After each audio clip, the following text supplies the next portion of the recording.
Hey folks, just need to point out as I'm taking old Pablo, look Pablo, there he is, yeah. As I'm taking old Pablo for his third walk in the morning,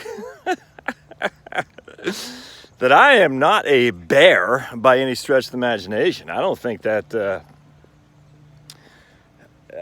I'm not even confused necessarily. I just, how can you not look at both sides of an argument and say, what if? What if that were to happen, as opposed to what if this were to happen? I don't see how you can't have a thought process that says, while I believe in stock market, simply because the businesses that we frequent every day, I'm going up to Costco today to get some meat.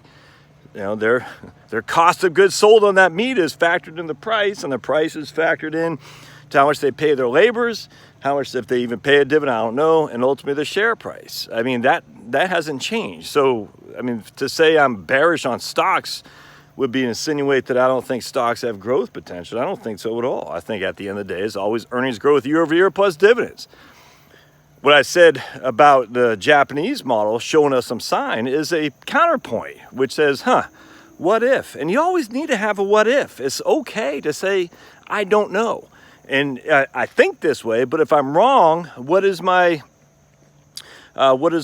circumstance then? And how do I prepare for that? And that I don't think you ever can solidly say this is what will happen. Because how would you know? We'd have no clue what the future is. So to have a preparation mentality says, all right, and I always said this to my clients as we'd do financial planning, I said, what if I'm wrong? That's why when I run financial planning with a fee-based, people pay me a fee, I always err on the side of cautiousness. And you'll notice that if I have a 80-20 portfolio, you're only getting I think 6.2% on that. A 20-80, 80 being percent stocks, 20% being bonds, a 20-80, 20% being stocks, 80% being bonds, you're only getting 3.4 because I factor in 7.5% on stocks, 3% on bonds, and I think I'm going to adjust that downward here as the 10-year is still well below 1.5. Well, not well, but below 1.5. So what I say is, all right, so I'm erring on the side of caution. I'm inflating healthcare at 5%. I'm inflating cost of living at 3%. And we're only giving you 1% of cash, only giving you 2.6% cost of living adjustment on Social Security. So everything I do in my planning is erring on the side of being cautious.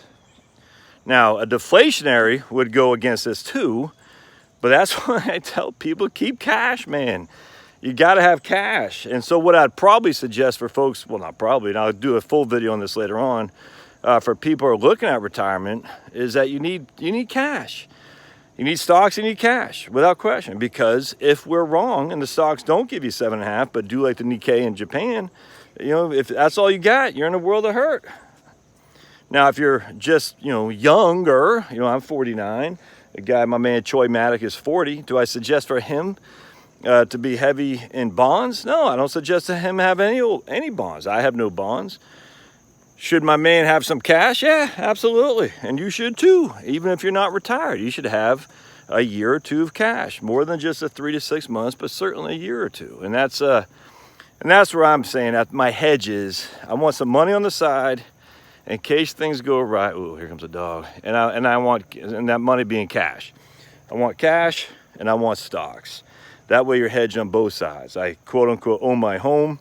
That's a hedge as well for at least a place to live. Now, obviously, I don't really own my home. The bank does. Well, that'd be another thing I want to tackle if deflationary times come, because that cost of that debt would be more expensive than it is today. But what it all comes down to is you want to have both sides of the equation factored. You can't just sit there and say, oh, this is going to happen, because you don't know. I don't know. You don't know. Nobody does. So be careful, be prepared, and hedge both sides of the bet. That's what you got to do. All right, well, we're getting ready to see a dog that's going to be interesting, so we will sign out here, and I'll do more videos later. Thanks.